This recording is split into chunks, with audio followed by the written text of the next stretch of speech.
चलो भक्ति प्रसंग का आग्रह भले की ज्योति अनुवाद कर लो तो वही की भले चलो इन्होंने पंजार तीन छिए हमारे भी पंजार भलो बगल में नीतीश पंजार उग्रवाद या अजीत भाई नहीं तो 2 नंबर में जीते भाई का नंबर आवे के चाहिए। चलो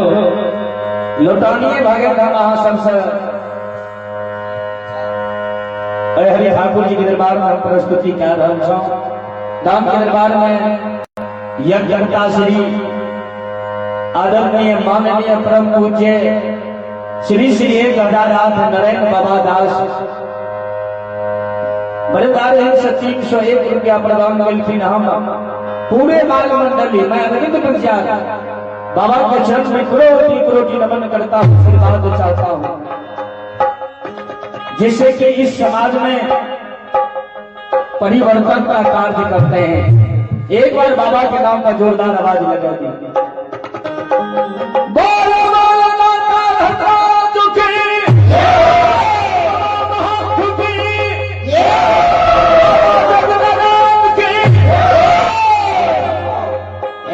सभापति कार्य होते हैं, यहाँ सबके सहयोग मिले के चर्चा।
चलो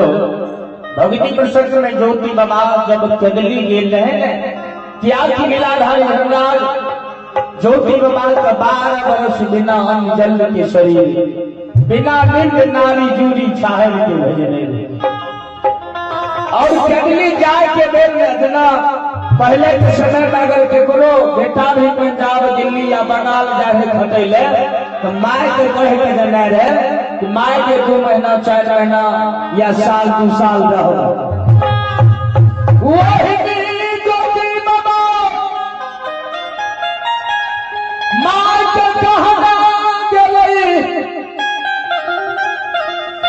ये माय आज दिन बीत रहलो जमीन 12 बरस बेटा कहतो वो दिन माँ कदली से जगो तब तक धैर्य राज्य की बेटा कदली के बनवास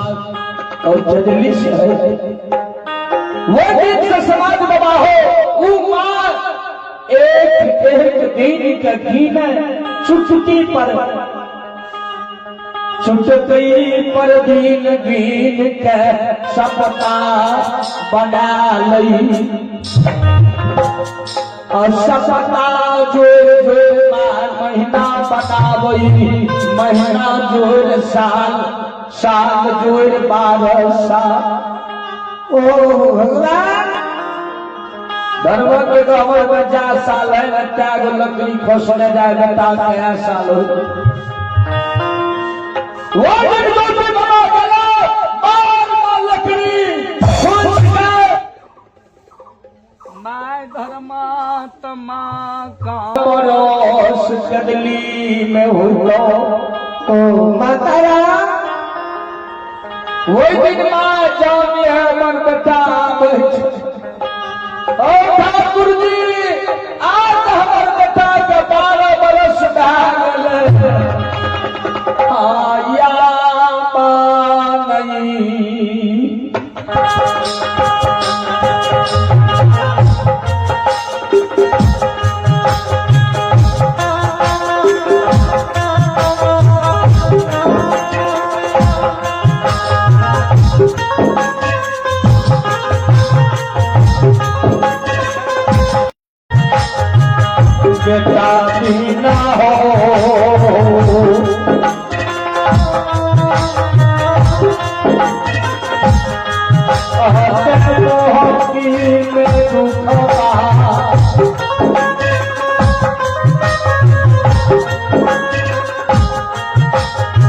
धर्मराज भगवान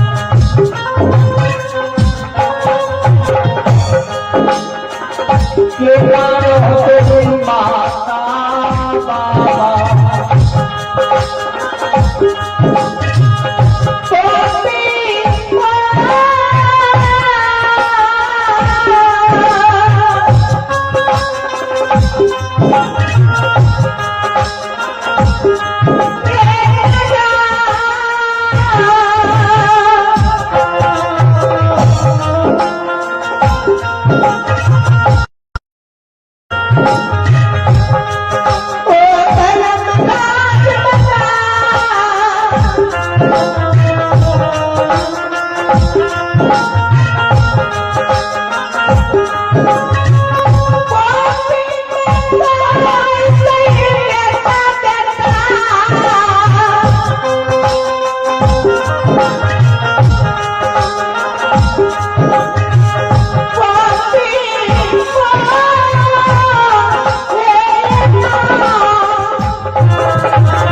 सतगुरु कमलाओं से जुड़े लीलाधारी धर्मराज गोसाई वीर बजरंग बली कल कई सुना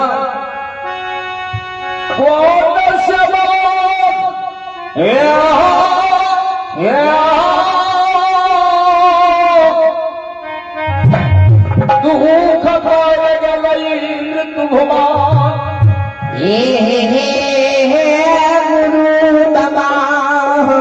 कौन से बात का दुख विपत्ति पड़ ले किया कर किया कर वीर बजरंग बली कल के सुनता रहा तो त्रिनेत्र भगवान छिए यंतरयामी छिए जाने वाला ये कुल के भगवान छिए सर्वबात जाने छिए ये हो जे मोगी में भगु ज्योति का बदलाल बन लो एक रति चुप में चुक लिया पर नहीं छिले नहीं चिल्लिया अन्न जंग के कारण निंद नारी दूरी छाहे के कदली धरो आए वो भक्त के 12 बरस रहा लोगरे माय काम माय गहवर में प्राण तेज देता धर में कलंक लाग देता गोसाई ए धर्मराज के पूजना छूट देता ओ भगवान धर्मराज गोसाई कल के हो वीर बजरंग बली ये हो यखन हवा के झोंक से चला मैं यमा के धोर बजा देबै ये मैं तोहर बेटा ज्योतिया बैठो यदुली से याम बैठो बजरंग बली कल के सरकार बनिया के पुत्र तराजू के धार से तोले छे अहाँ के भक्त के इक्की पर चढ़ा के तोले ए भगवान हो अगर यहाँ एहन बोलिया खनिए चलू तू चलो चलो पहुंची मैं के धरे में बोई धर्मराज गोसाई कौमीपुर नगर आकाश आवाज लगबे सोना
यमा मार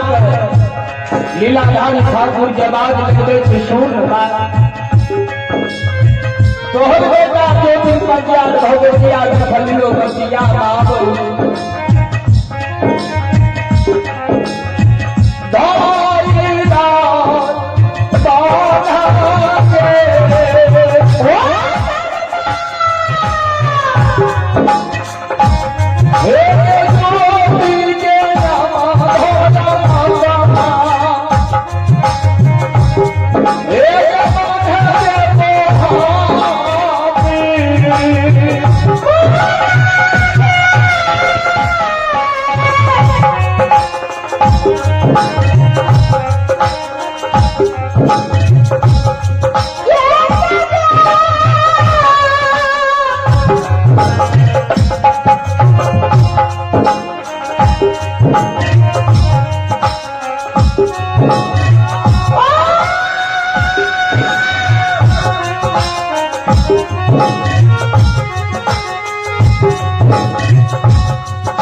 चलो अभी यहाँ सब